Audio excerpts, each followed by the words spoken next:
दिष्टकारी, half wave rectifier. Half wave rectifier का प्रयोग किया जाता है जब प्रत्यावर्ती धारा को दिष्ट धारा में कन्वर्ट करने के लिए। ठीक है, इसके लिए अपन प्रयोग करते हैं पीएन संधि डायोड का। अपन ने पढ़ा है पीएन संधि डायोड क्या होता है।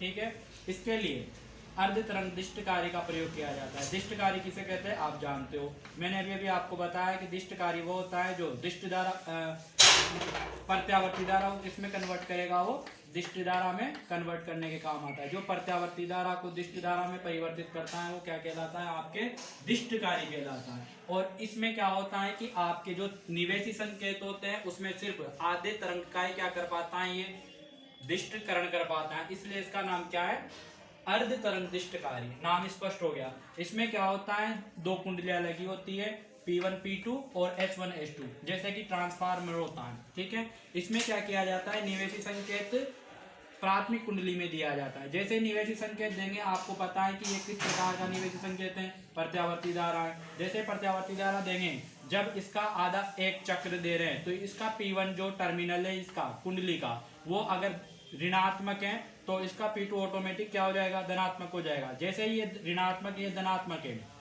तो आपको पता है ट्रांसफार्मर प्रेरण के सिद्धांत पर कार्य करता है, तो इसकी द्वितीय कुंडली का जो ये ऋणात्मक भाग है इसके कारण इस पर कौन सा आवेश आ जाएगा, धनात्मक आवेश आ जाएगा। और इस पर धनात्मक आवेश है तो इस पर कौन सा आवेश आ जाएगा, ऋणात्मक आवेश आ जाएगा। जब इसके अर्ध चक्र में ये P1 ऋणात्मक है P2 धनात्मक है तो इस पर धनात्मक आवेश आ जाएगा, इस पे ऋणात्मक आवेश आ जाएगा। जब इधर उच्च विभव है तो इसके किससे मिला हुआ है, डायोड के P भाग से। आपको पता है जब P भाग से किसी भी वोल्टता स्रोत के धनात्मक सिरे को जोड़ते हैं तो वो कौन सी अवस्था में होता है आपका डायोड, अग्रवायस की अवस्था में होता है। और आपको पता है अग्रवायस की अवस्था में धारा का क्या होता है, उसमें प्रवाह होता है।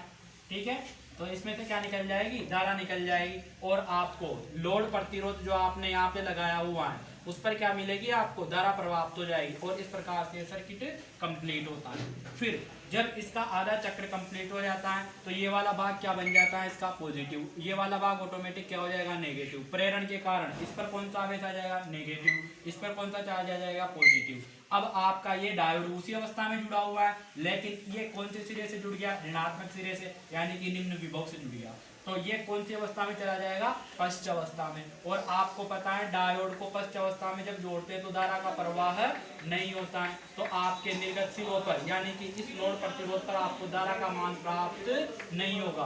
तो आपका ये जो निर्गत वोल्ट है वो कितना प्राप्त होगा, 0 या बिल्कुल अल्प मान की धारा प्राप्त होती है, जिसको अपन ने निर्गत संकेतों के रूप में एक सीधी रेखा के द्वारा दर्शाया हुआ है। और जहां पर अपने को धारा प्राप्त हो रही है वहां पे पॉजिटिव वेव दर्शाई हुई है। फिर जहां पर नहीं मिल रही वहां पर सीधी रेखा के द्वारा, और जहां पर मिल रही है वहां पर पॉजिटिव वेव के रूप में दर्शाया हुआ है, धनात्मक तरंग के रूप में दर्शाया हुआ है। इस प्रकार जब आपकी निवेशी धारा थी उसका सिर्फ आधे ही तरंग का क्या हो पा रहा है, यहाँ पे दिष्टकरण हो पा रहा है, इसलिए इसको क्या कह रहे हैं अपन, अर्ध तरंग दिष्टकारी।